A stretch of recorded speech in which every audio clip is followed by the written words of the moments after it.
경애하는 최고령도자 김용민 동지께서는 조선인민의 혀를 감동시킬 인류사의 그 류례를 찾아볼 수 없는 오만이젓갈 명태회에 크게 감복하시었다. 우리 인민들도 빛빛이 선연한 오만이젓갈 명태회를 흰 쌀밥 위에, 고기 위에 또는 냉면 위에, 생선구이 위에 올려 목구멍으로 넘기면 이 음식 판매를 허락하신 김용민 동지께 숭고한 경의를 표시하지 않을 수 없게 될 것이다. 오만이젓갈 명태회는 혹여 있을지 모를 비린내에 대한 무자비한 선멸적 타격을 가했으며 매콤한 맛을 완성하기 위해 고귀한 식감 개발 생애와 불멸의 레시피 업적을 집대성시켰다. 한때는 김용민 동지가 밥 3공기를 비워서 혹시 김 동지를 폭식시켜서 배 터져 죽게 만들 의도가 있었나 의심받았던 오만이젓갈 명태회. 자세한 내용은 경애하는 김용민.com.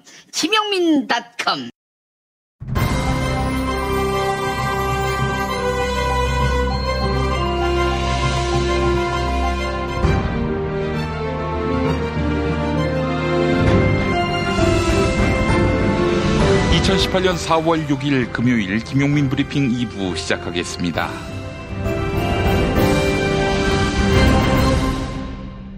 오늘 새벽에 나온 종합일간지 헤드라인 살펴보겠습니다. 다수의 언론이 정부의 일자리 정책을 다루고 있네요.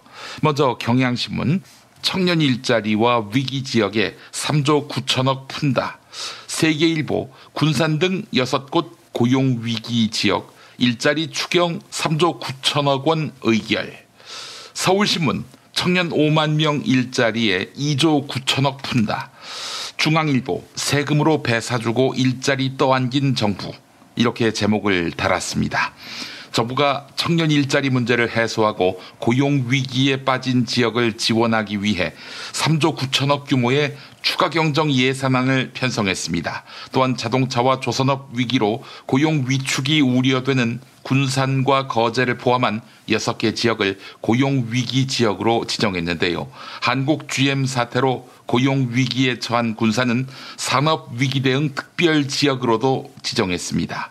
한편 정부는 조선 해운 발전 방안을 발표하기로 했는데요. 3조 원이 넘는 세금을 해운사에 대출해 줘서 배를 사게 하고 대형 조선 3사는 매년 3,000명 이상을 채용하도록 하는 내용을 담고 있습니다. 이에 중앙일보는 수년째 인력 구조 조정 중인 대형 조선 3사에 맞지 않는 정책이다. 조선업황이 최고조에 달했던 2007년에도 대형 조선사 한 곳이 1년간 뽑은 인력은 400명에 불과했다. 이렇게 비판했네요. 네, 정부가 대형 조선 3사가 예뻐서 이렇게 하는 겁니까? 아니면 끝모를 구조 조정 때문에 생계를 잃어버릴 노동자가 걱정돼서 이러겠습니까? 다음은 조선일보, 성과급 못 받은 GM 노조 사장실 점거, 이런 제목입니다. 조선일보 기사 읽어보겠습니다. 어제 한국 GM 인천 부평 공장의 본관 사장실에 50여 명의 노조원이 몰려들었다. 이들은 사장실에 있던 카허 카젬 한국 GM 사장에게 성과급을 주지 않는 것은 말이 안 된다. 이렇게 항의했는데 일부는 쇠파이프를 들었고 사장실에 있는 의자와 화분을 부수었다. 노조는 앞으로 사장실을 노조 활동 기지로 쓰겠다고 밝혔다. 노조 내부에서도 강경파와 협상파의 대립이 있는 것으로 알려져 있다. 어제 일부 노조원은 사장실 점거를 만류했고 이에 강경한 노조원과의 욕설과 몸싸움도 일어났다. 네, 여러분, 이런 조선일보 기사 믿으십니까? 한국 GM 사태의 책임을 과격한 노동자에게 떠넘기려는 의도가 읽히지요. 네, 조선일보에서 진실의 전부를 읽는다는 것은 불가능한 일입니다. 하여간 조선일보에서 통일 노동 관련 기사는 한 10%만 믿어도 손해 안 봅니다. 이번엔 한겨레 한미 공조 신 TPP 추진 2022년 4위 수출국 목표, 이렇게 제목을 달았습니다. 문재인 정부의 새로운 통상 전략의 골격이 나왔는데 통상교섭본부가 환태평양 경제동반자 협정 일명 TPP 가입을 추진하기로 했다는 소식입니다. 동시에 미국과 공조해서 한국과 미국이 동반 참여하는 신 TPP 출범을 추진하기로 했는데 통상교섭본부는 2022년 일본을 제치고 수출 4강에 진입한다는 목표를 세웠네요. 한겨레는 수출액에서 일본을 추월하는 목표가 과연 중요한가라며 내수 확대 방안에 방점을 두어야 한다는 학자 의견을 덧붙였습니다. 다음은 동아일보, 페트병 재활용 쉽게 무색으로 만들자, 이런 제목입니다. 동아일보는 시민들이 분리배출을 잘하는 것 못지않게 쓰레기가 제대로 재활용되는 구조를 만드는 것이 중요하다, 이렇게 강조했는데요. 색깔이 들어간 페트병은 재활용이 어렵다고 합니다. 이거 처음 알았는데 일본은 그래서 1992년부터 유색 페트병 생산을 금지하고 있는데요. 또한 재활용을 어렵게 만드는 유성 본드를 사용한 라벨 부착도 금지하고 있습니다. 자, 이번엔 국민일보, 한국일보. 먼저 국민일보, 카이스트발 AI 킬러 로봇 논란. 그리고 한국일보, 현실로 다가온 킬러 로봇 윤리 논쟁 점화, 이런 제목입니다. 세계 로봇 학자들이 한국과학기술원 카이스트와 앞으로 어떤 협력도 하지 않겠다, 이렇게 보이콧을 선언했습니다. 카이스트는 지난 2월 한화그룹 계열사인 한화시스템과 손잡고 국방인공지능융합연구센터를 공동 개소했는데요. 이 국방인공지능융합연구센터가 이른바 킬러로봇과 연관된 기술을 개발할 수도 있다는 것입니다. 국제인권기구는 킬러로봇을 사람의 의지 없이 공격하는 무기로 표현했는데 로봇에게 사람 죽이라고 명령하면 그걸 이행하는 무기를 뜻하는 거겠지요. 이에 카이스트는 해명 자료를 통해 자율살상 무기를 포함해 인간 존엄성에 어긋나는 연구활동을 수행하지 않을 것이다, 이렇게 해명했습니다. 오늘의 헤드라인 살펴봤습니다. 잠시 후 김보영 아나운서와 뉴스 브리핑으로 다시 오겠습니다. 김보영 아나운서가 새 책을 냈습니다. 어린이 국어력을 키우는 학부모 지침서를 낸 것입니다. 우리 아이의 읽기 쓰기 말하기인데요. 학부모님들에게 어린이 국어력을 키워줄 좋은 책을 선별해서 소개합니다. 김보영 아나운서의 새 책 우리 아이의 읽기 쓰기 말하기 많이 사랑해 주시기 바랍니다. 잠시 후 다시 오겠습니다. 운전자를 위한 꿀팁 7,000원 운전자 보험 카페. 알고 계세요? 교통사고가 나면 형사합의금, 벌금, 변호사 비용, 이거 자동차 보험에서는 보장 못해요. 운전자 상해까지도 책임져드리는 7,000원 운전자 보험 카페. 버스, 택시, 트럭 등 영업용 차량 운전자를 위한 12,500원 운전자 보험 카페도 있습니다. 실손, 부모님 건강, 자녀 보험도 안내해드립니다. 02849-9730 연중무휴라 언제든 02849-9730. 그 스티커 어디서 났어? 와, 예쁜데? 이거 어디서도 못 구해. 스티커, 문구류, 캐릭터 주문 제작 전문회사 IMC 프렌즈에서 내가 주문한 대로 만든 스티커거든. 어떻게 하면 주문할 수 있어? 인터넷 홈페이지 또는 앱스토어 IMC 프렌즈에서 주문해봐. 머릿속에만 있던 나만의 캐릭터를 여러분의 눈앞에 보여주는 것, 바로 IMC 프렌즈입니다. 010-3311-5071로 전화주시거나 인터넷 검색창 또는 앱스토어에서 IMC 프렌즈를 검색해주세요. 야, 너 홍어 판다 그랬지? 팔지. 근데 홍어가 진짜 그렇게 몸에 좋아? 아니 끝내준다니까. 우리 엄마 관절염인데? 홍어. 나 숙취는? 홍어. 마누라 다이어트는? 홍어. 큰이모 변비? 홍어. 작은 형 소화불량은? 홍어. 여동생 피부? 홍어. 큰 누나 주름? 홍어. 명절 때 선물은? 홍어라니까. 근데 비싸지? 열나 싸고 열나 맛있는 홍어가 있다니까. 어디? 알싸한 홍어. 1599-6456.com 혹은 1599-6456 전화 주문도 가능합니다.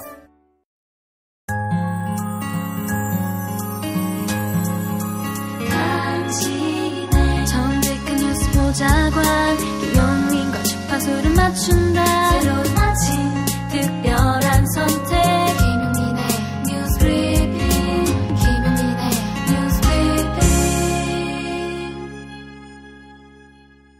공군의 F-15K 전투기 한 대가 어제 경북 칠곡군에서 추락했습니다. 조종사 2명 가운데 1명의 시신이 수습됐는데요. 나머지 1명도 사망한 것으로 추정됩니다. 전투기 추락으로 인한 민간 피해는 없는 것으로 전해졌는데요. 최모 대위의 시신은 전투기 전방석에서 수습됐으며 공군은 오늘 박모 중위의 시신 수색에 나설 계획입니다. 두 사람은 생사의 기로에서도 비상탈출을 시도하지 않은 것으로 보입니다.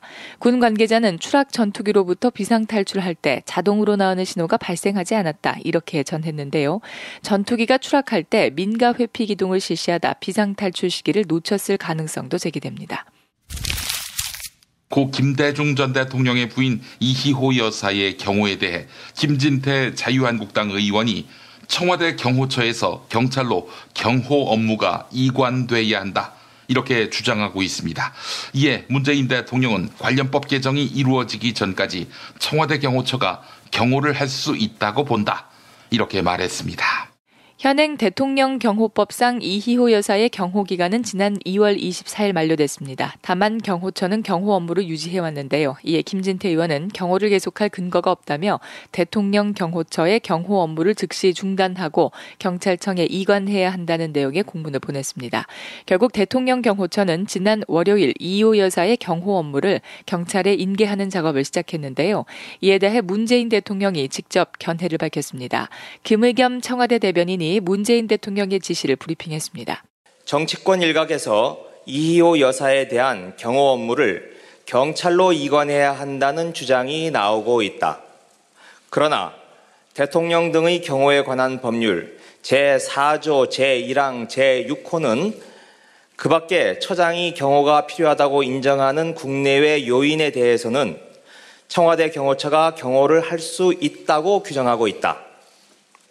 법 개정의 진행 상황과 이희호 여사의 신변 안전이 갖는 중대한 의미를 감안하면 청와대 경호처는 국회 법 개정이 이루어지기 전까지 동조항에 따라 이희호 여사를 경호할 수 있다고 본다.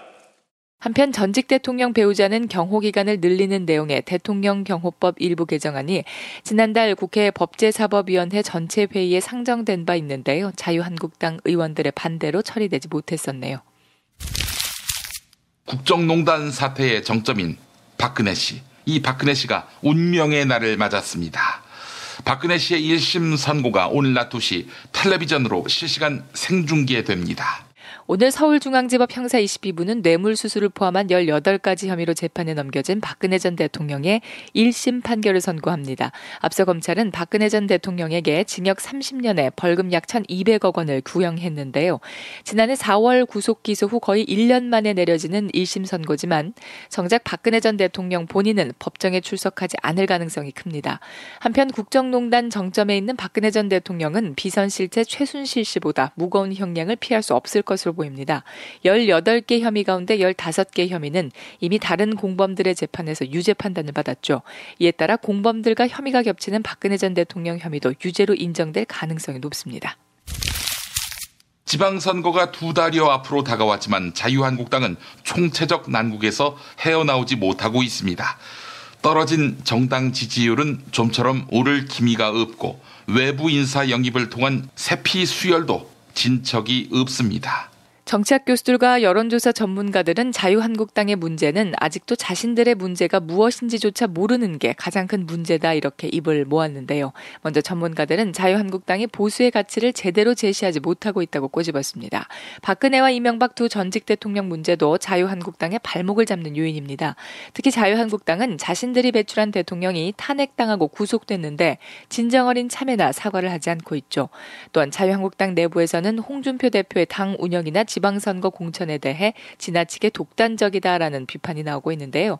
그런데 자유한국당 인사들은 홍준표 대표 외에 대안이 없지 않느냐, 이런 말만 되풀이하고 있습니다. 바른미래당 안철수 인재영입위원장이 영입한 인재 1호는 바로 정대유 인천시 시정연구단장인데요. 인천시가 품위 유지 의무 위반을 사유로 정대유 단장을 파면했습니다. 지난해 8월 정대유 단장은 자신의 SNS에 개발업자들은 얼마나 쳐드셔야 만족하는지 이런 내용의 글을 올렸습니다. 송도 개발 과정에서 인천시가 특정 업체에 특혜를 줬다는 의혹을 제기한 것입니다. 이에 자유한국당 소속 유정복 인천시장은 설명을 요구했지만 정대유 단장은 이를 거부하고 조사에도 불응했습니다. 또한 시정연구과제 지시 불이행을 포함해 복종 의무 위반이 8건, 근무지 무단 이탈도 4건이나 됐습니다. 결국 인천시는 어제 징계위원회를 열어 정대유 단장의 파면을 결정했습니다. 더불어민주당 이재정 의원이 공영방송 사장 추천 과정에서 정치적 영향력을 배제하는 내용의 방송법 개정안을 발의했습니다. 기존에 같은 당 박홍근 의원이 발의한 개정안과 비교할 때 시민사회단체나 학계의 입장을 더 반영할 수 있도록 했습니다. 이재정 의원이 발의한 방송법 개정안에 따르면 KBS 이사를 각 분야 대표성을 고려해 방송통신위원회가 추천하고 대통령이 임명하도록 했습니다. 또한 KBS 이사회는 국민 대표성을 고려해 100명 이상 홀수의 위원으로 사장 추천위원회를 구성하도록 했습니다. 기존의 방송법 개정안을 발의했던 더불어민주당 박홍근 의원은 그동안 자유한국당이 생떼를 부리고 심사를 가로막았다. 방송법 개정안을 상임위에서 제대로 심사하자 이렇게 목소리를 높였습니다. 더불어민주당 정책조정회의에서 있었던 박홍근 위원의 발언 들어보시죠. 특히 제가 제출한 방송법은 여야 정치권이 여전히 공영방송 이사를 추천하는 데 개입하도록 돼 있는 최선이 아닌 차선이나 차악의 법안이라고 하는 한계를 안고 당시 발의를 했었습니다. 2016년 국정농단 시절 너무나 왜곡된 방송 환경을 긴급히 시정하려고 했던 법안이었기에 그런 맹점이 있었습니다. 공영방송의 독립성과 공정성을 위해서는 이번 기회에 정치권의 개입을 근본적으로 차단할 수 있는 다른 방식의 이사 추천, 즉 최적의 방안이 있다면 당연히 적극 검토를 해야 될 것입니다. 제가 발의한 이후 여러 법안이 추가적으로 제출되었고 최근 더 나은 공영방송 이사나 사장 추천 방안도 제안되고 있는 만큼 야당이 이사직 추천에 욕심이 있는 것이 아니라면 이번 기회에 방송 공정성과 독립성 강화를 위해 최적화된 방안을 도출하는 기회로 반드시 삼아야 되겠습니다. 교육부가 어제 학교 고농도 미세먼지 대책을 발표했습니다. 앞으로 천식이나 아토피를 앓고 있는 학생은 미세먼지가 짙을 때 결석이 허용됩니다. 미세먼지 농도가 나쁨 이상일 때 천식이나 아토피 그리고 호흡기 질환이나 심혈관 질환이 있는 학생들은 질병 결석을 인정받습니다. 또한 유치원생은 미세먼지 농도가 나쁨 이상이면 진단서 없이도 질병 결석을 인정합니다.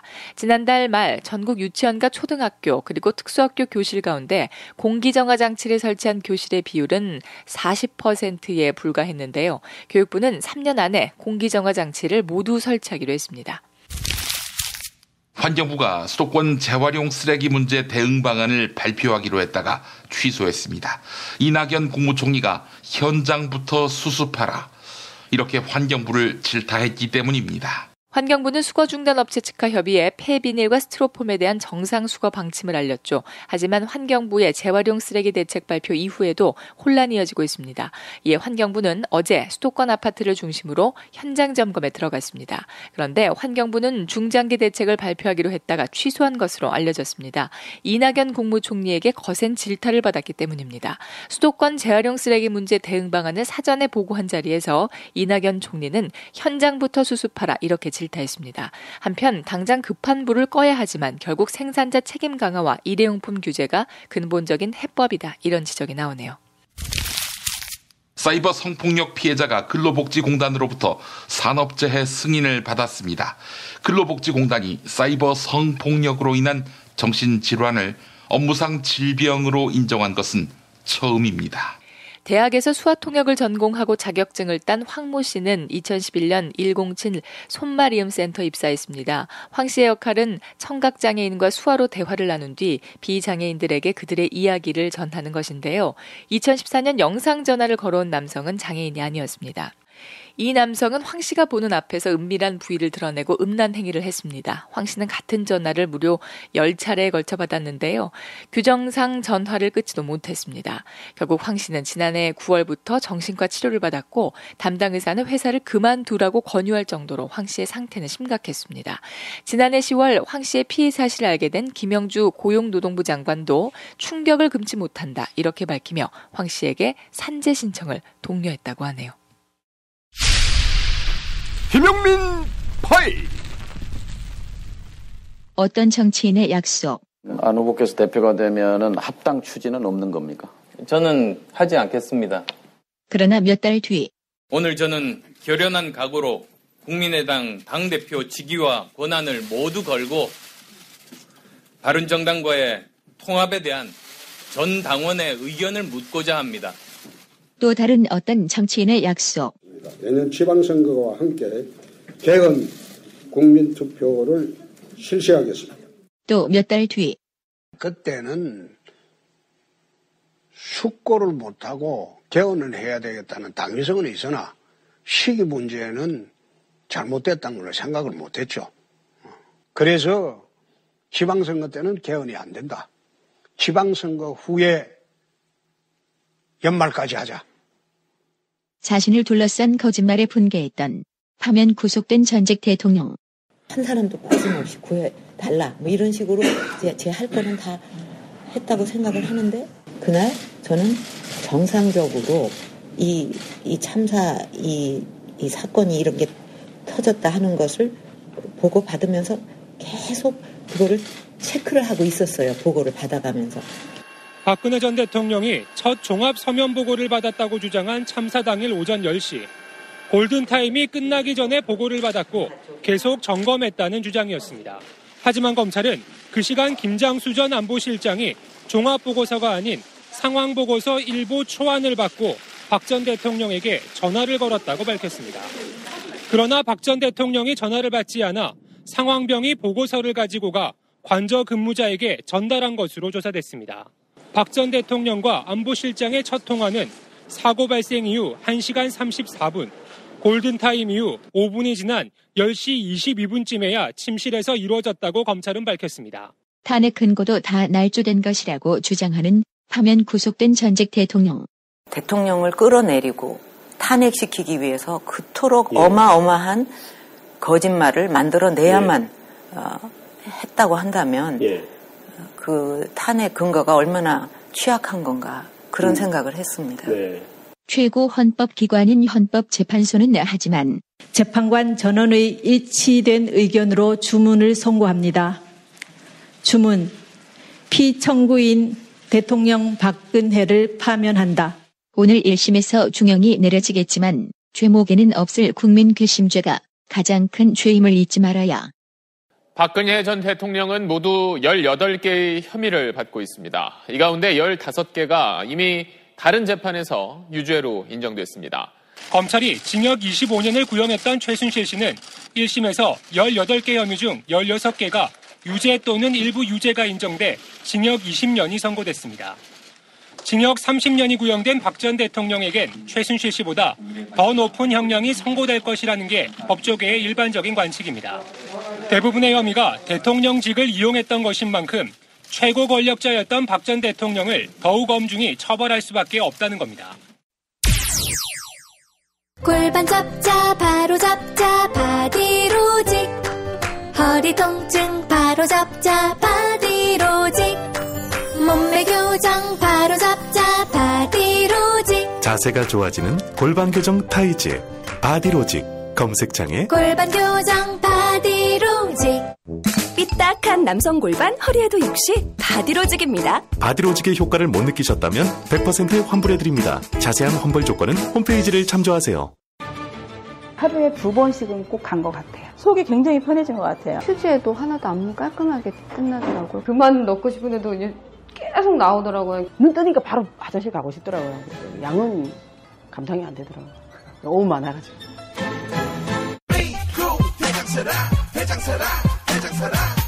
장실 굿모닝 화장실 바나 굿모닝 바나나 검색창에 미궁 대장사랑. 답은 이미 정해져 있으니 너는 대답만 해라고 하는 답정너. 아닌데. 답은 정치인데 너만 몰라. 이건데.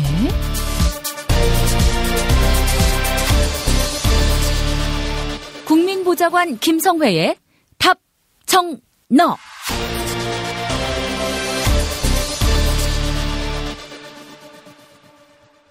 돼지 주물럭 고추장 불고기, 양념 소불고기. 이거 요리 잘하면 진짜 맛있는데 인터넷에서 구매하시고 실망한 분들이 적지 않습니다. 실망입니다. 이런 분들이 있었단 얘기인데, 자, 그런데 K프라이드의 양념육 3종은 월간 톤 단위로 팔린다고 합니다. 많이 팔린다는 얘기지요. 판매량이 모든 걸 말해줍니다. 자, 인터넷에서 이것만큼 맛있는 게 없습니다. 돼지 주물럭, 고추장 불고기, 소불고기. 자, 김용민닷컴 첫 페이지에서 클릭하시면 만나실 수 있습니다. 김용민닷컴에서 식사의 판타지를 경험하시죠. 자, 이제 답정너로 이어갑니다. 국회 더불어민주당 손혜원 의원실 김성회 보좌관 만나겠습니다. 김 보좌관님. 네, 안녕하세요. 예. 자, 홍준표 자유한국당 대표. 지방선거 이후에도 대표직을 유지할 것이다. 어떤 결과가 나오더라도. 그리고 2020년으로 예정된 21대 총선에 공천권까지 행사하겠다. 이렇게 이야기했었는데 6개 광역단체장 자리를 확보하지 못하면 사퇴하겠다. 또 이렇게 입장을 바꿨습니다. 이런 말씀 왜 하시는지 정말 너무 안타깝고요. 더불어민주당 지지하시는 모든 분들 같은 마음일 거라 생각하는데요. 네. 홍준표 대표 끝까지 당대표직 유지하시면서 우리나라 정치 발전을 위해서 미랄이 돼주셔야 되는데 일단 6곳을 못 지키면 당대표직 사퇴하겠다는 얘기는 더 이상 못 해먹겠으니까 그만두겠다는 말씀이신 것 같아요. 예. 너무 안타깝습니다. 지금 본인 이야기는 경남, 경북, 대구, 울산시는 승리를 할 수 있다 이렇게 보는 거고 예. 본인들 판단 박빙은 충남하고 부산 이렇게 되는 거 아닙니까? 예. 대전까지는 해볼 수 있겠다라고 생각을 하고 있는데 글쎄요. 이 지역 중에 더불어민주당 입장에서는 경남, 부산, 충남, 대전은 지기 어려운 선거로 보여지는데 저희들이 잘못 파악하고 있는 것인지 그런 생각이 드네요. 네. 하여튼 배수진을 친 것 같다는 느낌은 듭니다. 네, 근데 정말 배수진이 되는 건지 잘 모르겠고요. 그냥 이것은 일종의 립서비스가 아닌가 하는 생각이 들기도 하는 게 어제 이제 출처를 알 수 없는 여론조사 결과를 보니까 송파을 지역에서 이제 최재성 의원이 나왔을 경우 배현진 후보에 비해서 상당히 앞서는 걸로 나오더라고요. 예. 물론 이제 결과 자체가 정확한 것이 아니기 때문에 제가 숫자를 여기서 공개할 수는 없습니다만 여튼 송파 지역이 워낙 보수적인 지역이라서 우리 당 후보가 누가 나가더라도 사실은 당선되기 굉장히 어려운 지역 아닙니까? 지난번엔 최명길 후보가 도전을 해서 좋은 성과를 냈었습니다만 여하튼 결코 쉽지 않은 지역인데 지금은 거의 배에 가까운 점수 차가 날 정도로. 그래서 배현진 후보인지 모르겠습니다. 어느 대목이 터져질지 모르겠는데 참 웃긴 해야겠고 어렵네요. 배현진. 괜찮습니다. 여튼 그런 상태라서 송파마저 그렇다고 하면 전국적으로는 그런 겁니다. 지난번 문재인 대통령의 당선 이후 지금까지 이제 정부도 그렇고 여당도 그렇고 이제 지지율에서 고공행진을 계속 이어오는데 이것이 우리 당이 잘해서 그런 점도 있지만 사실은 야당이 존재감을 못 보여줘서 반사이익을 얻은 측면이 분명히 있거든요. 민주당이 지지율이 50% 나온다는 게 사실 되게 어려운 일이긴 하니까요. 그런 점에 비춰봤을 때 자유한국당에서 좀 제대로 된 후보군을 가지고 승부를 보면 모르겠지만 경남지사는 김태호 후보가 이제 경남지사를 했던 적이 있으니까 조금 낫다고 하지만 그거 외의 경우에는 지금 가지고 있는 후보군으로 승부를 볼 수 있을지 저는 좀 많이 걱정되고 의심이 되거든요. 그렇기 때문에 6곳을 지키지 못하면 사퇴를 하겠다라고 한다는 것은 그냥 6곳을 못 지킬 것 같아서 그만두겠다는 얘기의 다름이 아니라고 생각할 수밖에 없고요. 그날 바로 안에 또 내용에 보면 서울은 양강구도로 갈 수 있다라는 조사가 나왔다는 거예요. 김문수 후보와 민주당의 예를 들어 박원순 지사가 지금으로서는 제일 높으니까 박원순하고 김문수가 붙으면 양강구도다. 어떻게 이런 얘기를 이렇게 쉽게 할 수 있는 건지. 예. 이 조사 결과는 여의도연구원에서만 했을 텐데요. 여의도연구원이 예전엔 선거 예측은 굉장히 잘하는 연구원이었는데. 민주당에서도 여의도연구원 자료는 뭐 특정 정당의 자료라고 생각하지 않았어요? 예, 워낙 데이터베이스를 탄탄하게 구축을 해놓고 있었기 때문에 저는 근데 지금은 아무래도 야당이 되고 나서 힘이 약해진 것인지 서울을 양강구도라고 얘기하면 이건 지나가던 진짜 제가 보기에는 안철수 후보하고 김문수 후보 둘이서 양약구도를 형성하는 건 가능할지 몰라도 더불어민주당하고 자유한국당이 서울에서 양강이라는 것은 저는 말이 안 된다고 생각하거든요. 아니 안철수 후보가 얼마나 기가 막히겠어요. 아니 지금 내가 2등감이라고 사실상 자신하고 있는데 근데 지금 자기를 빼고 김문수, 박원순 양강구도라. 이거는 정말 안철수 대표가 실망입니다 라고 할 그런 발언 아니겠습니까?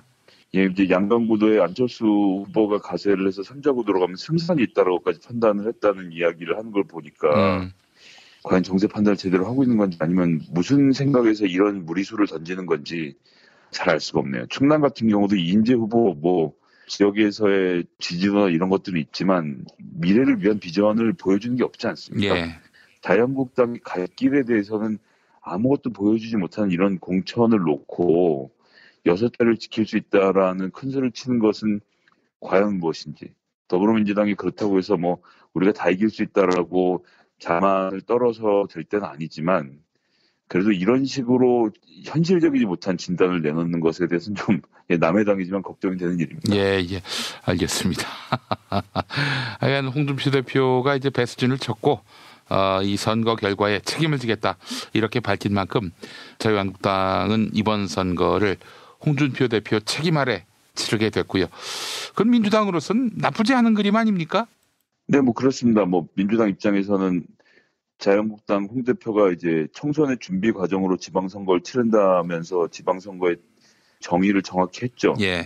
그러니까 다음번을 대비하기 위해서 이번엔 그냥 지던 이기던 상관없이 일단 진지를 다시 구축하는 데 의미를 두는 거죠. 참호를 제대로 파고 버틸 공간을 만들겠다라고 생각을 하는 것이고 그렇기 때문에 연일 색깔론에 되지도 않는 이야기들을 꺼내면서 소위 말하는 예전의 친박을 그리워하는 극소수 지지자들 중심으로 해서 뭉치는 계기로 만들겠다라는 것이 이번 선거의 전 의미라고 보여지고요. 예.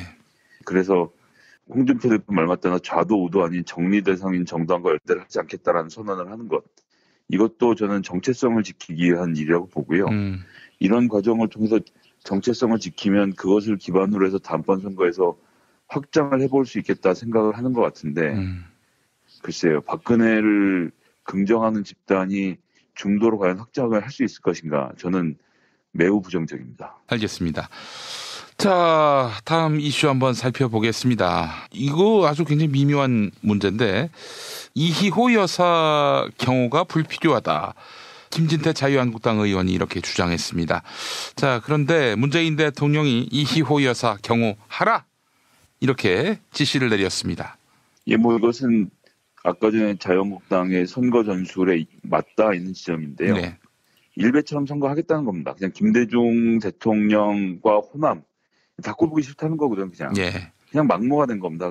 대통령의 부인을 넘어서서 정치적으로 이 역동한 현대사에서 큰 의미를 갖고 계신 인물이지 않습니까? 그래서 이런 분들의 신변을 안전하게 보전하는 것이 당연히 나라가 맡아서 해야 하는 일인데 그런 것에 시비를 건다는 자체가 자유한국당이 중도는 버리고 극우에 있는 자기 지지 세력만 지키고 가겠다는 거예요. 그런 사람 입장에서는 지금 본인 쪽에 대통령 두 사람이나 구속되어 있는 상태에서 상대방한테는 해코지 할 데가 없으니까 이희호 여사까지는 끌어들인 거죠. 그런데 이제 거기에 대해서 대통령이 단호하게 이야기를 했죠. 일각에서 이희호 여사에 대한 경호 업무를 경찰로 이관해야 한다라고 하고 있지만 역시 법률가답게 법에 대해서 얘기를 했는데 대통령 등의 경호에 관한 법률 제4조 1항 제6호에 그 밖에 처장의 경호가 필요하다고 인정하는 국내외 요인에 대해서는 청와대 경호처가 경호를 할 수 있다고 규정하고 있고요.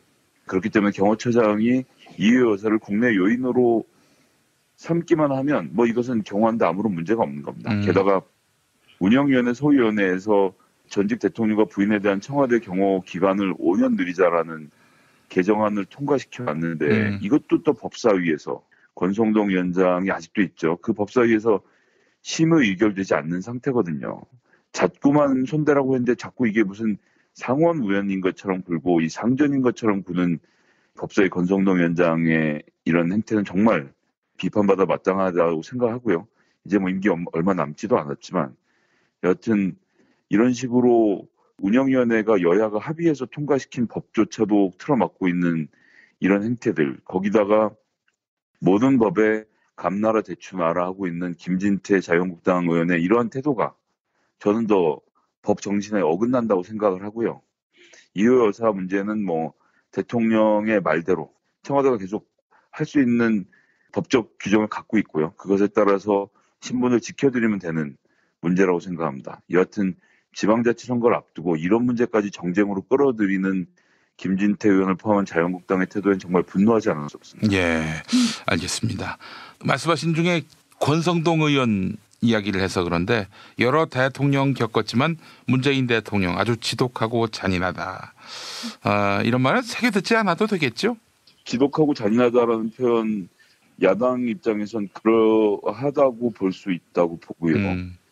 저희가 조금만 과거로 다시 돌아가 보면 문재인 대통령이 당대표하고 후보이던 시절에 뒤 흔들던 우리 당 인사들이 했던 말들을 돌이켜 보십시오.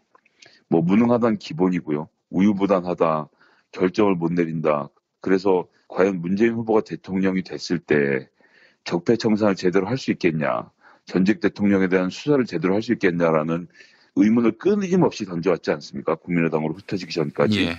그런데 문재인 대통령이 당선된 이후에 쭉 보여온 이 행보를 보면 누구를 구속시켜라 마라 말을 하는 사람이 아닙니다. 그저 모든 것을 법대로 원칙대로 진행하라고만 격려해 준 것이고, 공무원들과 검찰도 마찬가지로 법이 정해진 범위 안에서 법대로 집행을 하는 것이거든요. 여기에 대해서 좌고우면이 없기 때문에 정치적 타협을 해서 내가 뭐 누구는 구속시켜주지 않을 테니까 뭐 이런 법을 통과시키자라는 야합이 없이 직진을 하고 있는 겁니다. 그렇기 때문에 그 죄 지은 사람 눈에는 지독해 보일 수 있고 잔인해 보일 수 있죠.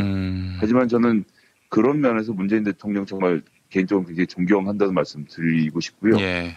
문재인 대통령의 집권 과정부터 지금까지 어떠한 불법적 요소도 없이 정도만 갔기 때문에 사회의 모든 분야에도 정도를 가줄 것을 요청을 한 것이고, 그것에 따라서 적폐가 청산되는 이 과정, 당연히 적폐들 입장에서 보면 문재인 대통령이 너무 심하게 하는 거 아니냐라고 항의할 수 있는 부분이라고 보고요. 지독하고 잔인하다. 예. 거기에 흔들리지 않고 그냥 하던 대로 가면 된다고 생각합니다.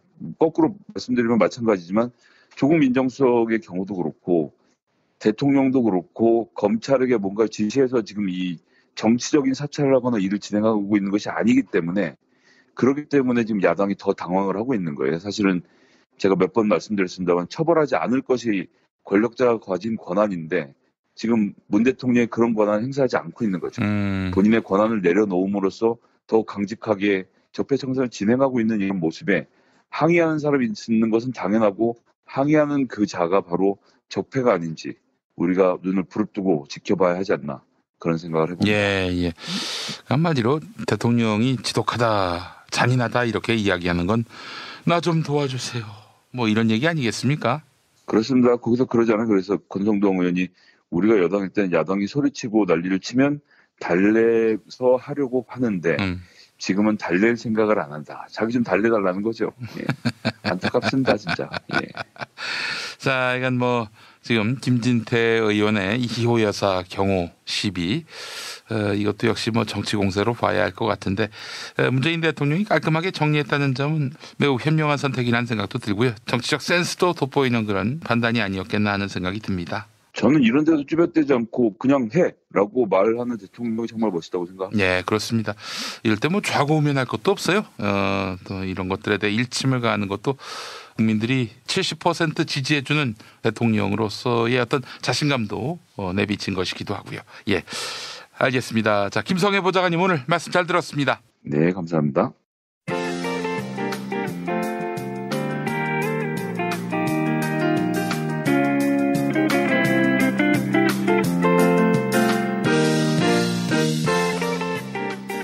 여러분 안녕하십니까? 지금부터 전국 17개 시도교육청과 무관한 2018학년도 뉴스 듣기 능력평가를 시작하겠습니다.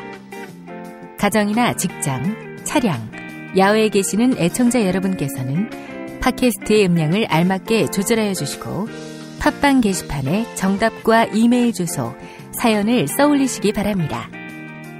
모든 문제는 한 번씩만 들려드리니 잘 듣고 지시에 따라 물음에 답하시기 바랍니다. 이제 시작하겠습니다. 카카, 큰일 났습니다.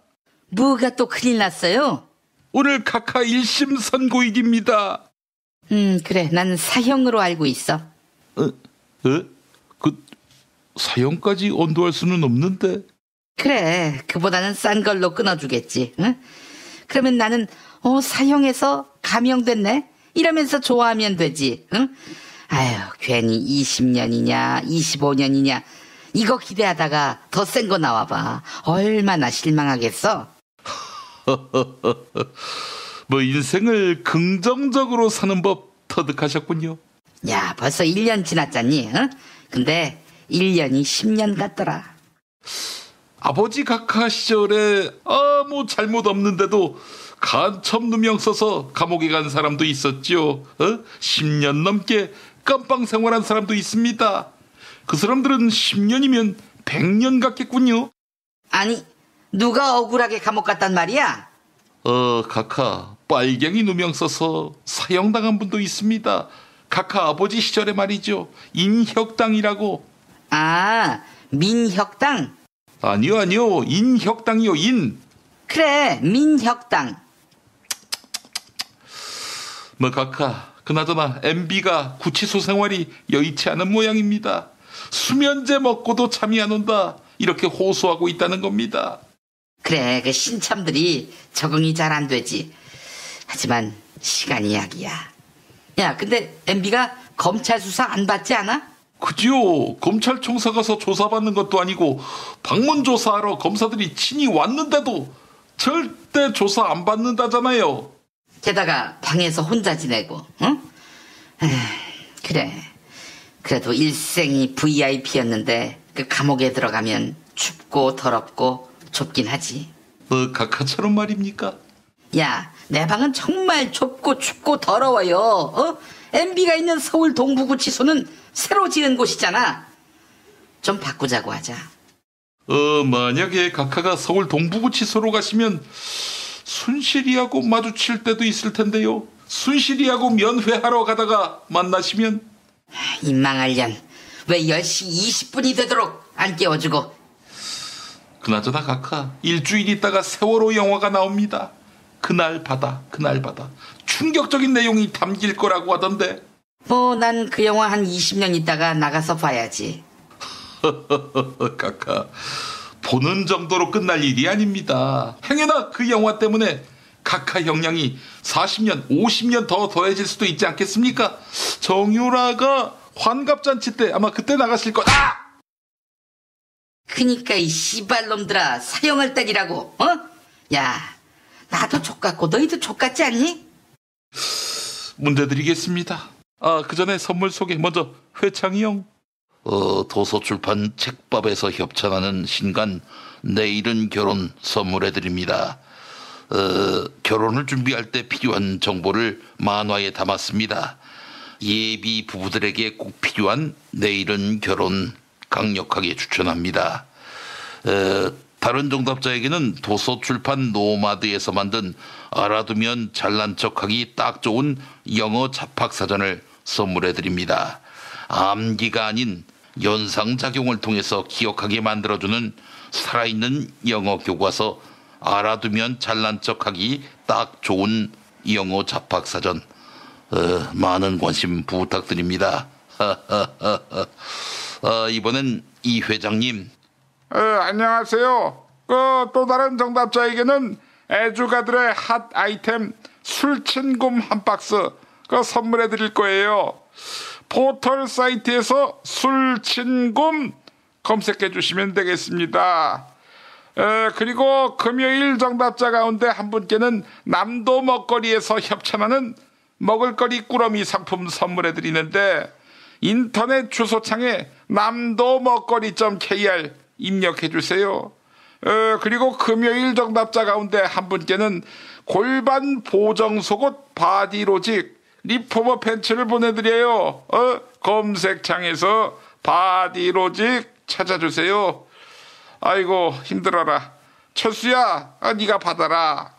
금요일 정답자 가운데 다른 한 분께는 머문빌리지 이용권을 격주로 보내드립니다. 3,000평의 대지와 건물 2동을 오직 한 팀에게만 서비스하는 머문빌리지, 많은 사랑 바랍니다. 클로징에서 사연이 소개된 분께는 별을 따다 구운 과자에서 만든 강릉 두부도넛 선물해드립니다. 주문 전화는 033-646-2668, 033-646-2668, 인터넷 주문은 bakingfarmer.co.kr입니다. 사연은 김용민.com에 올려주시기 바랍니다. 오늘의 문제는 해외 로봇학자 50여 명이 카이스트를 상대로 연구 보이콧을 선언한 이것. 인공지능 기술과 첨단 무선통신 기술을 접목한 전투용 살상무기인데 AI 무기를 일컫는 이 살상무기 이름이 뭔지 아십니까? 알지? 1번 킬러 로봇, 2번 터미네이터, 3번 로봇 찌빠, 4번 마징가 제트, 5번 황금 로봇 골드런.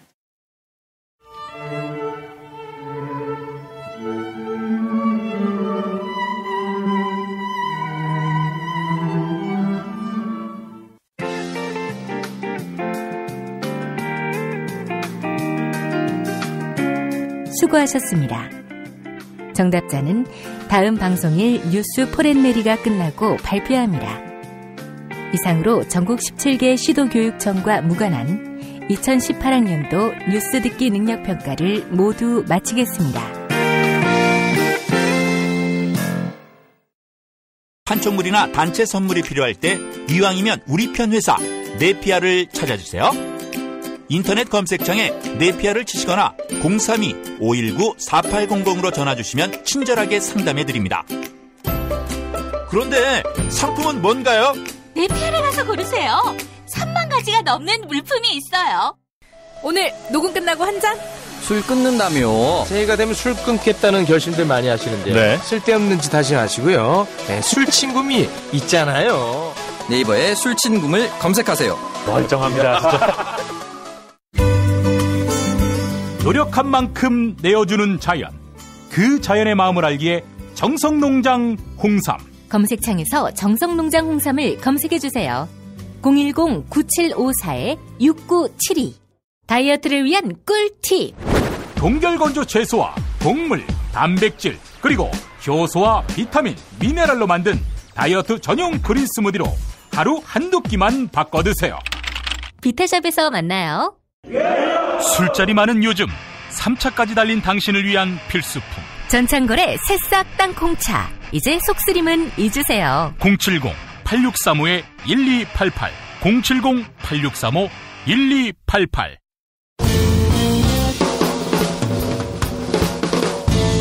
미디어 오늘 정상근 기자가 뉴스 속의 뉴스를 짚어드립니다. 정상근 기자의 오늘 미디어.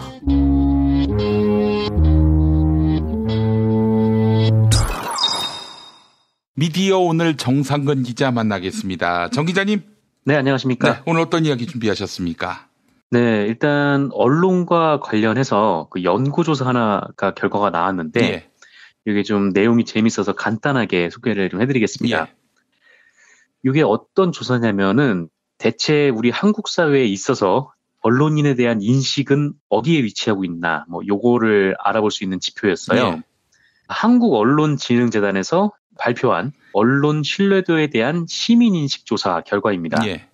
언론인에 대해서 어떻게 생각하십니까? 네, 이렇게 물어보고요. 복수로 응답할 수 있는 기회를 줬어요. 그래서 이 결과를 종합을 해보니까 언론인에 대해서 어떻게 생각하십니까? 라는 질문에 가장 높은 비율로 선택된 대답이 뭐였냐면 사회적 영향력이 있다라는 것이었습니다. 무려 82.2%가 이 대답을 꼽으셨어요. 예. 그리고 두 번째는 전문성이 있다입니다. 예. 요거는 60.5%가 골라주셨어요. 언론인들이 그렇다는 거죠. 시민들이 보시기에 기자가 어떤 이미지냐라고 물어봤을 때 그렇다는 겁니다. 예. 그리고 세 번째는 사회를 감시한다라는 응답이었습니다. 이거는 한 53%예요. 근데 이제 재밌는 건 이제부터인데 네 번째 응답이 뭐였냐면은 사회에 기여한다라는 응답이었어요. 근데 사회에 기여한다라는 응답이 46.3%로 나타났습니다. 그러니까 기자가 사회에 기여한다라고 보시는 분이 절반도 안 되는 거죠. 그리고 이제 여기부터가 이제 본격적인데 그 다음에 나왔던 대답은 시민의 편이다라는 대답이었습니다. 예. 기자가 어떤 이미지냐라고 여쭤봤을 때 보기 중에 시민의 편이다라고 응답을 한 사람이 불과 34.8%예요. 시민들 인식에서 이 10명 중에 한 3명, 4명 정도만이 기자들은 우리 편이야, 뭐 시민들 편이야 이렇게 생각을 하고 계시다는 거죠. 뭐 그렇다면 이제 그렇게 생각하지 않는 분이 한 6, 7명 정도 되시는 거고요. 예. 그럼 대체 이 기자들이 누구의 편이라고 생각하시는 건지 그런 궁금증이 좀 들긴 하더라고요. 예. 그래서 혹시 뭐 재벌 편이라고 생각하시는지 아니면 뭐 MB 편이라고 생각을 하시는지는 잘 모르겠습니다만 어쨌건 대답이 이렇고요. 그리고 마지막으로 선택된 대답이 도덕성이 있다라는 응답이었습니다. 예.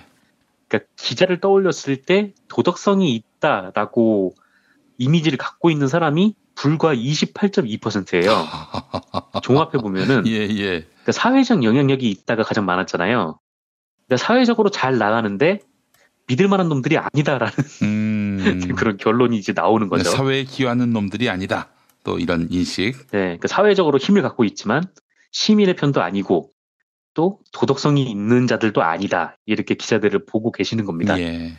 그래서 이걸 보면서 아, 우리 그 시민분들이 언론에 대해서 가진 믿음이 이렇게나 떨어졌구나. 뭐 이렇게 좀 생각이 들면서 정말 뭐 많은 이유들이 있겠지만 이건 뭐 언론이 자초를 한 것 같아요. 뭐 오보도 계속 잇따르고 있고 또 베껴쓰기도 만연하고 장충기 같은 이런 견제해야 될 경제 권력에게 염치불구하고 사회이사 한 자리 달라고 하거나 다른 매체가 이재용 판결문을 공개를 하면 기자들이 또 달려들어가지고 징계나 때리고 있으니 어떻게 보면은 이런 상황에서 그 언론과 기자를 신뢰한다라는 응답이 28%에 이르는 게 기적일지도 모른다는 생각이 좀 들더라고요. 네. 그래서 이 설문조사가 이 한국 언론의 현재를 잘 설명을 해주는 것 같아서 일단 이 얘기를 짧게 전해드렸습니다. 패거리 의식도 문제 아닙니까? 그거는 복이 없었나 봐요. 그래서 보기를 제시하고 거기서 시민분들께 고르라 이렇게 말씀을 드린 건데 예. 그런 얘기는 없었죠. 근데 사실 이 패거리 문화, 그러니까 기자단으로 대표되는 그런 문화도 상당한 문제이긴 하죠. 자기들만 잘났다라는 인식, 이게 뭐 사실 뭐 어느 언론은 아니다라고 말할 수 있을지 의문이기도 하고요. 예, 알겠습니다. 자, 다음 소식은요. 지난달 31일에 이 YTN에 놀라운 보도가 하나 떴었어요. 자기 직전이었나 아니면 자고 일어나서였나 하여튼 침대 위에서 이 뉴스를 봤는데 진짜 완전 깜짝 놀랐었거든요. 이 뉴스를 보고. 그래서 침대가 무너졌다는 소문이 있어요. 네, 그 이후로 거실에서 자고 있습니다. 네, 예. 와이프한테 쫓겨나서. 이게 얼마짜리 침대인데 하면서. 예. 아, 그러니까요. 예. 네, 산지 얼마나 됐다고. 네. 어쨌든 이게 무슨 내용이었냐면은 리선권 북한 조국평화통일위원장이 천혜성 통일부 차관에게 군축회담을 열자 이렇게 제안을 했다라는 거예요. 저는 처음에 이걸 보고 개인적으로 너무 반가워서 좀 깜짝 놀랐어요. 왜냐하면 그냥 단순하게 생각해가지고 뭐 양쪽에서 서로 국방비가 너무 많이 드니까 전쟁을 하지 않겠다, 뭐 신뢰가 확인되면 군비를 축소하고 그 돈이면은 정말 많은 일을 할 수 있겠구나, 뭐 이렇게 생각을 했었는데, 네. 근데 또 한편으로는 아 이거 너무 이상하게 진도가 빠른데라고 생각을 하기도 했었거든요. 그래서 이 YTN 보도를 좀 자세히 봤는데 북한이 어떤 의도를 가지고 군축회담을 하자 이렇게 제안을 했다라는 취지인 것 같더라고요. 예. 전문가를 인용을 해서 뭐 이런 얘기를 하는데 전문가들은 북측 고위급 인사의 이 같은 발언은 우리가 보유하고 있는 첨단 재래식 무기와 관련한 군축 회담에 대한 의지의 표명이라고 분석하고 있다. 실제 이런 논의까지 이뤄진다면 북한은 어느 정도의 비핵화는 하되 자신들의 체제 보장을 위해 한미연합훈련의 중단이나 주한미군 철수 등을 요구할 개연성이 크다는 관측이 우세하다. 네, 이런 내용이었습니다. 그러니까 이 군축이라는 것이 이 양측이 이 서로 재래식 무기와 병력을 줄이자 뭐 이게 아니라 우리 땅에 주둔하는 뭐 주한미군을 내보내려고, 그러니까 북한이 일종의 수작을 부리고 있다 뭐 이런 얘기인 거죠. 그래서 아니 대체 이 리성건이 지금 무슨 얘기를 했길래 뭐 이런 해석이 나오는 건가 이제 했는데, 그 영상을 보니까 그냥 군축이라는 말을 했대요. 근데 그 말을 한 게 영상을 보니까 좀 이상하다는 생각이 드는 거예요. 왜냐면은 군축 회담을 제안한 거는 정말 엄청난 제안을 한 건데, 이 이야기를 회담 자리도 아니고 회담을 마치고 헤어지는 자리에서 했더라고요. 예. 이게 좀 말이 좀 안 되죠. 그래서 좀 이상하다고 생각을 했었는데, 통일부가 다음날 즉각 해명 자료를 냈었습니다. 그런데 이 통일부 해명을 보니까 군축이 아니라 경축이었다는 거예요. 그러니까 천혜성 차관이 8월 15일이 생일이었다라고 하더라고요. 그래서 리성건 위원장이 천혜성 차관하고 헤어지면서 8월 15일에 경축합시다, 뭐 이렇게 얘기를 했다라는 거죠. 근데 YTN의 이 영상을 보면은 경축으로 들리기도 하고 또 군축으로 들리기도 해요. 발음이 좀 또렷치 않으니까 좀 이게 좀 애매한데, 그래도 이게 군축이면은 군축회담을 합시다, 뭐 이렇게 얘기를 하는 게 참 자연스러운데, 군축합시다, 뭐 요거는 좀 이상하긴 하고요. 반면에 또 경축합시다, 뭐 요거는 좀 자연스럽기도 하고 어쨌건 그런데, 그런데 어쨌건 중요한 건 이겁니다. 이게 뭐 발음상 어떻게 좀 잘 알아들을 수는 없는 건 분명한데, 군축이고 경축이고 간에 이게 애매하고 헷갈리면 통일부에 물어봐야 되잖아요. 그렇죠. 리성건한테 직접 물어볼 수는 없으니까요. 자기가 그렇게 들었다고 이거를 군축이라고 해놓고 전문가 의견 붙여가지고 북한이 수작을 부리고 있다, 이렇게 주석을 달아놓은 거예요. 이게 굉장히 좀 황당한 보도인 거죠. 예. 여기까지는 그 얘기를 알고 계신 분들이 많이 계실 겁니다. 그리고 이제 저희 김도영 기자가 이 기자를 취재를 했는데 그 부분에 대해서 말씀을 드릴게요. 저희가 이제 추가 취재를 한 이유는 이 YTN에서 통일부의 입장이 나온 이후에도 이 기사를 내리거나 수정하지 않았기 때문이에요. 그래서 김도영 기자가 왜 안 내렸을까 기사를. 그러니까 통일부는 경축이라고 했는데 YTN은 뭔가 이거를 군축이라고 확실할 만한 그런 증거가 있는 걸까 뭐 싶어서 기사를 쓴 당사자인 김주환 YTN 정치안보 전문 기자하고 통화를 했더라고요. 예. 그래서 저희 김도영 기자가 이제 물어봤죠. 아니 왜 기사 안 내리냐, 뭐 통일부가 경축이라고 했는데 뭐 이렇게 물어봤겠죠. 그랬더니 이 김주환 기자의 대답이 이렇습니다. 평안도 사람들한테 한번 들려줘봐라, 막 이런 얘기예요. 군축이라고 한 게 증거가 있냐, 확실하냐, 그런 취지로 물어봤는데 이건 그냥 발음이 그랬다라는 거잖아요. 그러니까 발음상 자기가 봤을 때 확실하다고. 그러니까 평안도 사람들한테 그걸 들려줘보라고. 그 사람들이 뭐라고 하나. 그러면서 이제 통일부 해명을 뭐라고 하냐면, 이 사전에 키워드를 주면 뇌가 동조화한다라는 겁니다. 그러니까 경축이라고 하면 그게 경축으로 들리고 군축이라고 하면은 그게 군축으로 들린다는 거죠.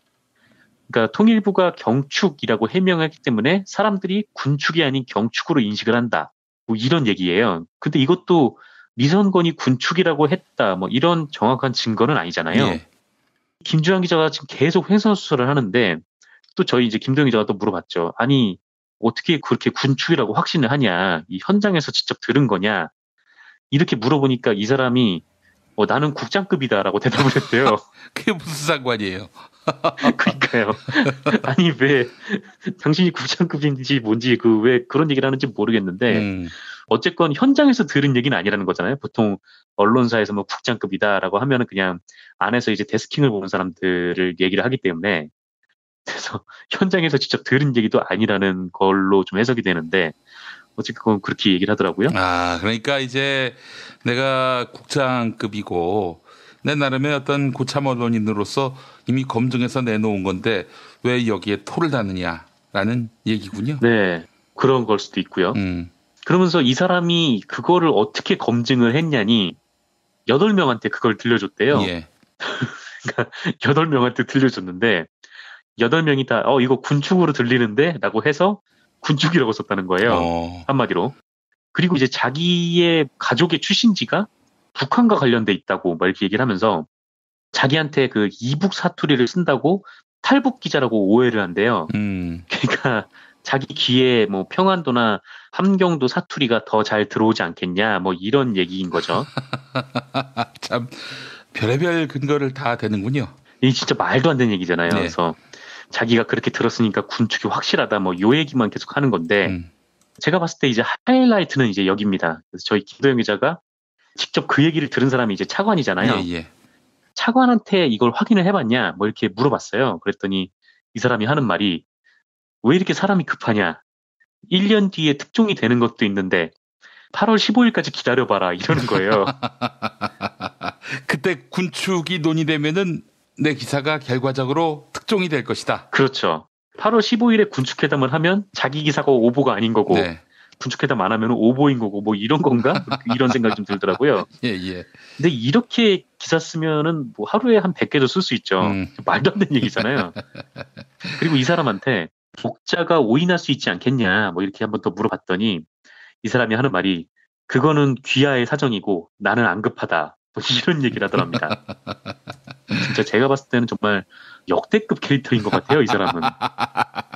시청자가 오인할 수 있다 이렇게 얘기하니까 뭐 그건 당신 사정이고 뭐 내 문제 아니다 뭐 이런 얘기를 하는 거잖아요. 지금 말도 안 되는 얘기를 하는 건데 노종면 기자의 페이스북을 보니까 이 사람이 그 돌발 영상을 망친 주범이라고 하더라고요. 아.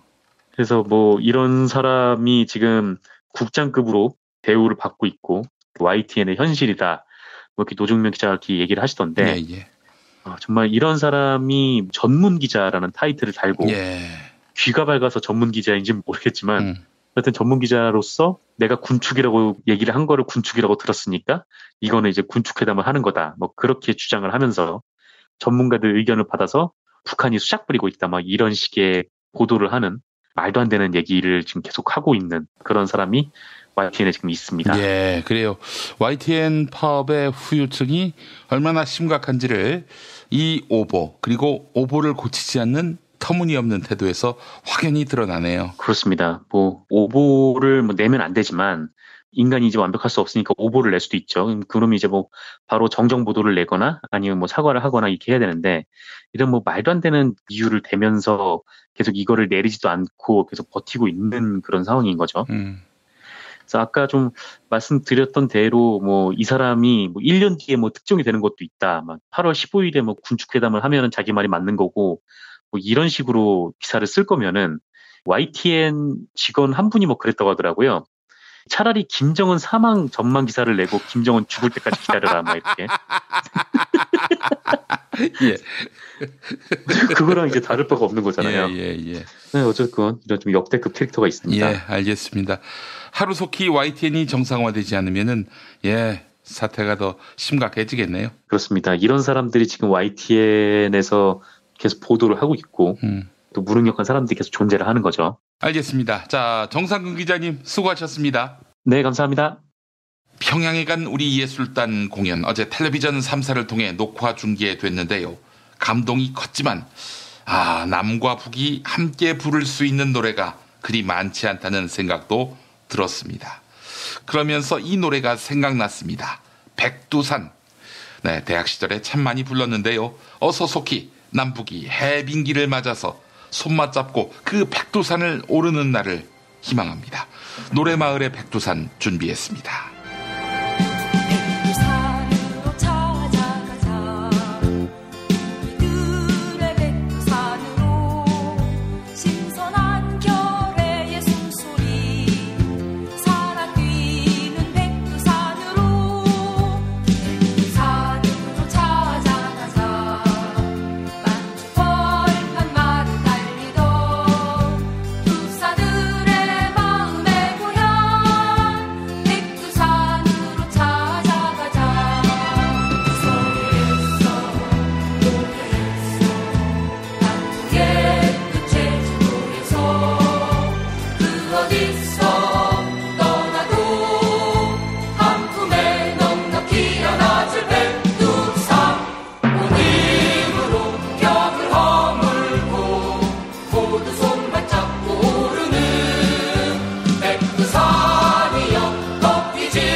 PP의 시간 이종황입니다. 임모씨 구매 후기 소개하겠습니다. 낮 3시 조금 넘어서 주문했는데 당일에 보내주셨네요. 새싹 땅콩차 2+1 2박스 사면 1박스 공짜로 주는 이벤트 감사합니다. 이 찬물에 바로 넣어서 기다렸다가 마셨는데 이 고소하고 맛이 깔끔합니다. 김용민 브리핑 듣고 이제서야 구매했습니다 라고 말씀해 주셨네요. 참거라 그 차만 파지 말고 소주도 팔아라.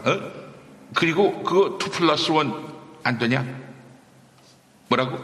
몸에 좋은 새싹 땅콩차와 좋은 차만 판다고?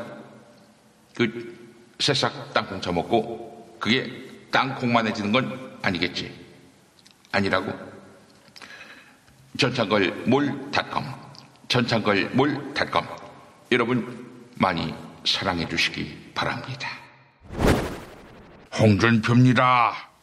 이 버스, 트럭, 택시 등 영업용 차량 이 월 12,640원 영업용 운전자 보험 카페가 있다는 점 이 알고 계세요? 이건 댄세히 놓을 수가 없죠. 형사합의 3천만 원, 변호사 선임비 500만 원, 벌금 2천만 원 한도로 실비 보장합니다. 이게 다가 아니지. 월 2,240원만 추가하면 면허정지 일당 5만 원, 면허 취소 1,000만 원을 준다고 했어요. 016-360-0689, 02849-9730, 02849-9730. 밤 9시까지 전화하면 되겠어요. 혹시 지방선거 패배하면 100억 주는 뭐 그런 보험 없어요? 예, 제게 아닙니다. 이 골반 격주 바로잡고 싶으면 바디로직, 이것만 한 게 없어요.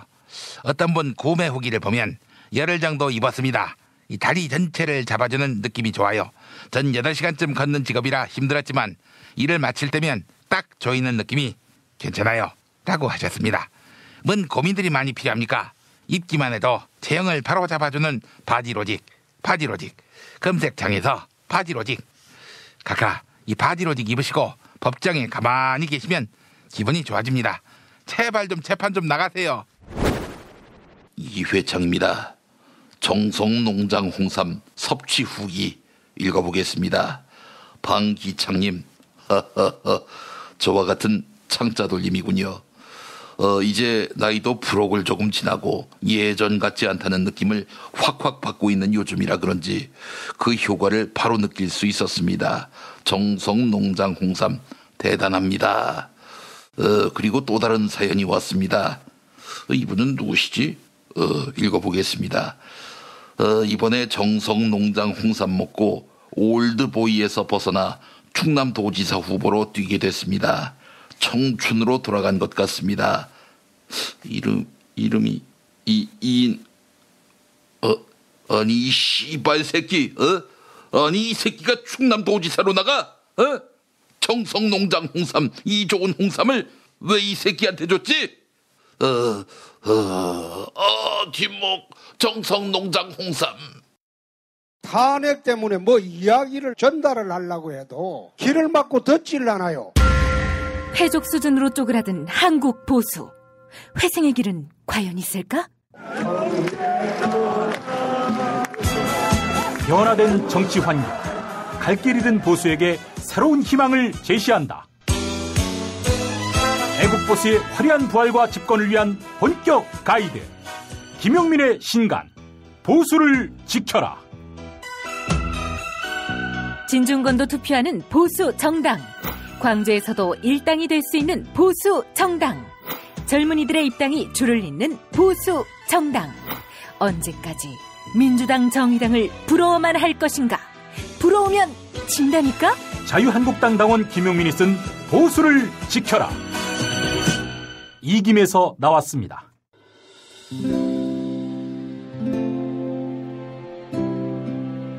그러니까 목사님은 우리 남북 관계에 있어서도 큰 정기를 마련해 주셨습니다. 늦봄 문익환 목사 탄생 100주년. 민주화와 통일운동을 위해 11년 4개월간 옥고를 마다하지 않은 행동하는 양심. 오늘 우리가 누리고 있는 이 민주주의 또 문익환 목사님 우리 덕분이 아주 큽니다. 그가 24년 동안 살았던 서울 강북구 인수복로 통일의 집이 6월 1일 문익환 통일의 집 박물관으로 거듭납니다. 사람들이 이렇게 항상 북적북적 이렇게 했던 공간이라 아버지한테만 아니라 우리 모두들한테 굉장히 큰 의미가 있는 통일의 역사를 기억하며 통일의 길을 모색하는 문익환 통일의 집 박물관 기념사업 추진위원으로 함께해 주시겠습니까? 이건 단지 어떤 유가족들의 유산이 아니라 우리 시대가 가지고 있는 유산이기 때문에 자세한 안내는 포털 사이트에서 문익환 통일의 집을 입력해 주세요.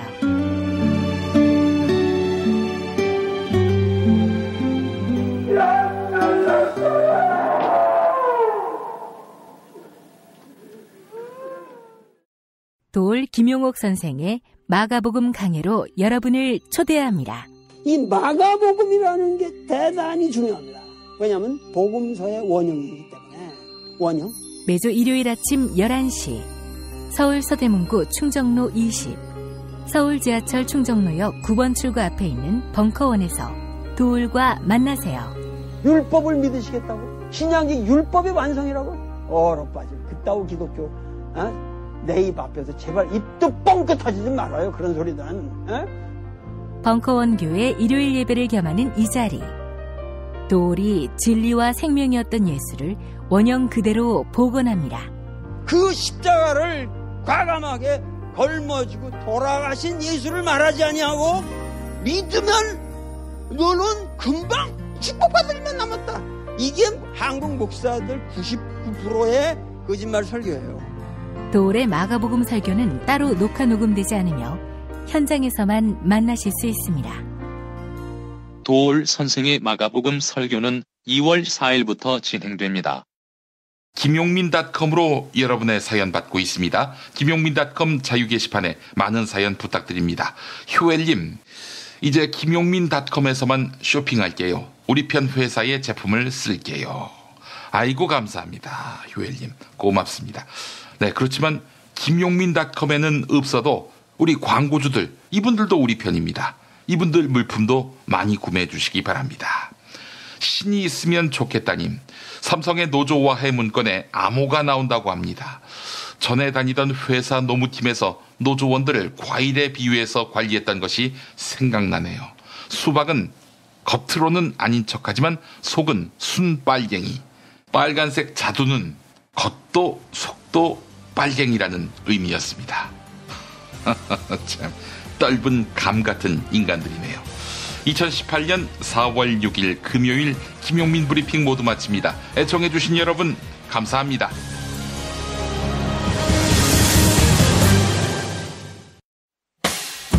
김용민 브리핑과 함께한 시간 어떠셨어요?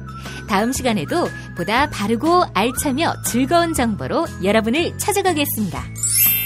팟캐스트 포털 팟빵에서 다운로드하기, 구독하기, 별점 주기, 댓글 달기로 응원해주세요.